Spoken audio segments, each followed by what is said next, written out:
Olá, gente. Nessa aula de hoje a gente vai entender o porquê da importância que se tem em avaliar o ruído. Nós temos aí alguns objetivos que vamos colocar para vocês. Em termos de avaliação ocupacional, nós temos aí um programa de prevenção de risco ambiental que contempla os riscos físicos, químicos e biológicos. E, como sabemos, o ruído é um risco físico, portanto, ele deve ser avaliado. A existência dele ou não, se ele está excedendo ou não. Então, para termos de caracterização também vamos assim, de aposentadoria especial.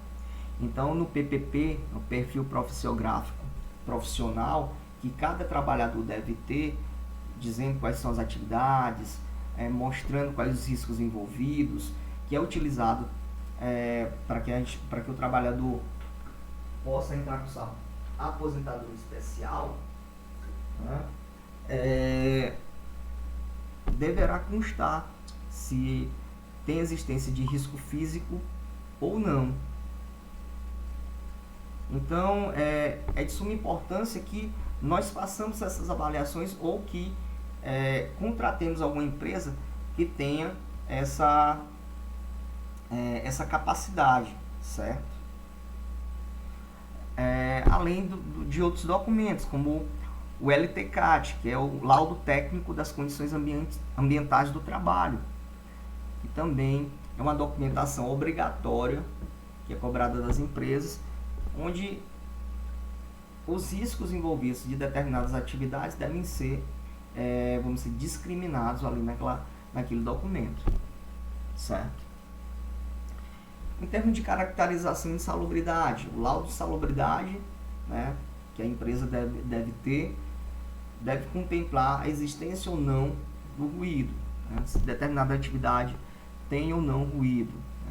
Em locais onde seriam mais comuns essas exigências, em relação a um controle maior do programa de controle auditivo, seria na indústria, na construção civil. São ambientes onde se trabalha com maquinário pesado. Então, geralmente, quando a gente tem esses ambientes onde tem muito maquinário, tem muito local onde tem transporte de carga, com equipamento motor, automotor, a gente tem essa possibilidade de estar verificando a existência do ruído ou não, para que a gente possa avaliar e controlar esses riscos. Em termos também de conforto e perturbação do sossego público, desculpa. Perturbação do sossego público, uma vez que, por exemplo, uma fábrica que emita muito ruído e vibração, vibrações, que é algo que a gente vai estar estudando nas próximas aulas, elas podem acarretar um desconforto para a comunidade em geral. Há casos onde fábricas foram instaladas muito próximas a uma determinada comunidade, onde as paredes das casas estavam cisalhando, ou seja, rachando. O termo técnico seria cisalhar. E o que acontece? Isso vai causar constrangimento também para a empresa e para a comunidade. Então, essa avaliação ocupacional é feita conforme é determinado pela NR15. No caso, a gente vai utilizar alguns equipamentos, alguns instrumentos. No caso, medidor de pressão sonora na curva A, para ruído contínuo e intermitente. A gente vê que existe uma diferença entre ruído contínuo e intermitente, mas para a norma ela é colocada no mesmo rol. E na curva C, ou linear, para ruído de impacto, certo? Nos intervalos, a norma fala que nos intervalos entre os picos do ruído de impacto, a gente viu lá no gráfico, existe um pico, e aí existe um intervalo e mais um pico. Esse intervalo deve ser medido como se fosse ruído contínuo, avaliado como ruído contínuo, certo?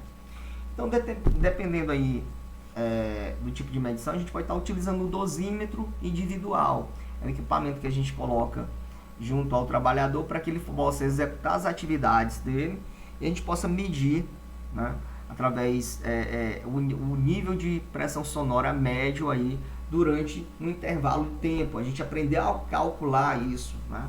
Ele é um equipamento integrador, então ele vai estar fazendo esse somatório aí e tirando essa média, entre aspas, certo?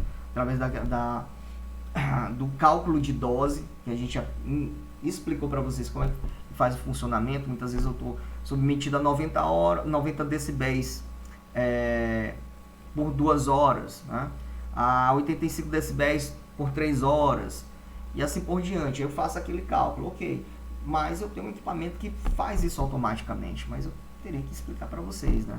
É aquela formulazinha, C1 sobre T1, C2 mais C2 sobre T2, que deverá ser menor do que 1. Caso seja maior do que 1, aquele ambiente é um ambiente afetado por ruído. A gente tem que tomar determinadas medidas de controle. As medidas recomendadas para a medição da NH01, a gente vai fazer um estudo sobre elas, né, para a gente poder ver o que a NH01 fala sobre como avaliar o ruído, quais seriam as recomendações descritas em norma.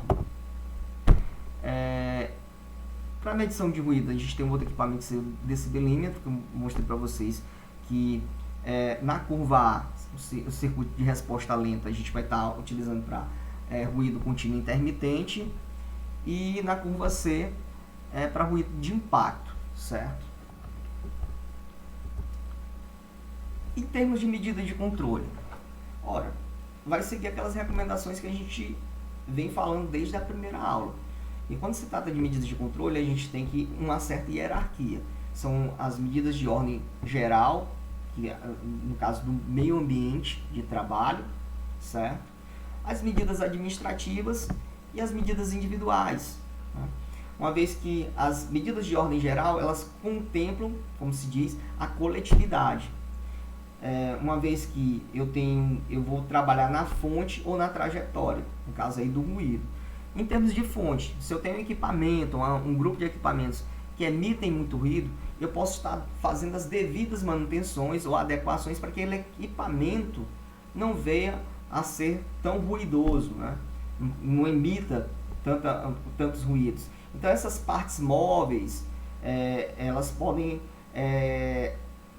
ser aplicados materiais que reduzam as vibrações, né? Os motores podem ser regulados, enfim, se utilizar de técnicas que façam com que aquele equipamento tenha um menor ruído.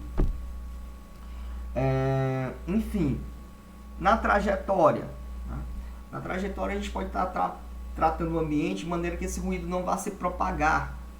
Então, instalando, por exemplo, materiais porosos que absorvem melhor esse som. Então, aquela cartelinha de ovo pode ser de forma improvisada ser utilizado. A gente tem material poroso de espuma que ameniza realmente muito o som, né? Essa propagação do som. Enfim, uma das medidas também seria a limitação do tempo de exposição do trabalhador. Quando a gente olhou aqui essa tabela, vamos procurar aqui a tabela, a gente olha e observa aqui que a NR15 ela define os limites de tolerância, a concentração e intensidade máxima ou mínima relacionada com a natureza e o tempo de exposição a agente que não causará dano à saúde do trabalhador durante sua vida laboral. Então, 85 decibéis, o trabalhador pode estar aí, seria a máxima exposição diária permissível para ele para 8 horas. Se ele está submetido a 90 decibéis, seriam 4 horas. Isso sem nenhum tipo de proteção, né? Se a gente tem um equipamento de proteção individual que faz essa atenuação, que pode chegar, dependendo do equipamento de proteção individual, a gente pode chegar a uma atenuação até de 14 decibéis, se ele bem utilizado, então ele pode até passar mais tempo. Enfim, a limitação até mesmo do acesso de determinados trabalhadores a determinados locais sem a utilização do equipamento de proteção individual. Então, a sinalização dizendo, olha, por aqui somente pessoas com determinadas medidas de controle, no caso, com abafador auricular, com o plug, o protetor auricular tipo plug de inserção. Enfim, a gente tem que ter existem as medidas aí que seriam medidas administrativas. Medidas administrativas elas já começam nos exames ocupacionais, verificar se o trabalhador, se aquele ambiente está afetando o trabalhador ou não. Então, por isso que os exames periódicos vão determinar se se eu tenho uma audiometria. No PCMS só deve estar contemplando a audiometria para determinadas atividades, onde há uma exposição maior ao ruído e um acompanhamento desse trabalhador. Medidas de educacionais, né, em relação a um ambiente onde tem ruído, em relação à questão de fiscalização também do uso dos equipamentos de proteção individual, diálogos de segurança para que o trabalhador consiga utilizar esse equipamento da melhor maneira possível, ele tire proveito melhor do equipamento de proteção individual, utilizando da maneira correta, porque se não utilizar de maneira correta, não vai ter a atenuação que a gente imagina, certo? Então, isso serão medidas administrativas. E medida individual, a gente sabe que, desde a nossa primeira aula, que é a utilização do equipamento de proteção individual, que é a medida de vamos dizer assim, de menor casta, né? De menor hierarquia, porque primeiro a gente trabalha as medidas de ordem geral, né? Fazendo uma revisão, as medidas administrativas, daí então que a gente passa para as medidas de cunho individual, equipamento de proteção individual, quando essas medidas de ordem geral, coletiva e administrativa elas não são suficientes para garantir a segurança do trabalhador, ou então quando essas medidas estão em fase de implementação ou em situações de emergência. Quem fala isso aqui não é o professor Rodrigo, é em R06, que trata de equipamento de proteção individual, certo? Nesses termos, né? Que a norma cita quando é que se deve utilizar equipamento de proteção individual. Então, são essas, vamos dizer assim, os pontos que a gente tem a tocar nessa aula, certo? Próxima aula a gente vai procurar mostrar para vocês a NHO01, para vocês conhecerem. E aí, por diante, a gente vai ver vibrações, enfim, dar continuidade a essa parte de risco físico, riscos físicos em geral, né? Depois, questões anormais de trabalho, calor, enfim. A gente vai estudar todos os riscos físicos ainda nesse semestre, tá bom? Ok, gente, pois então, até a próxima!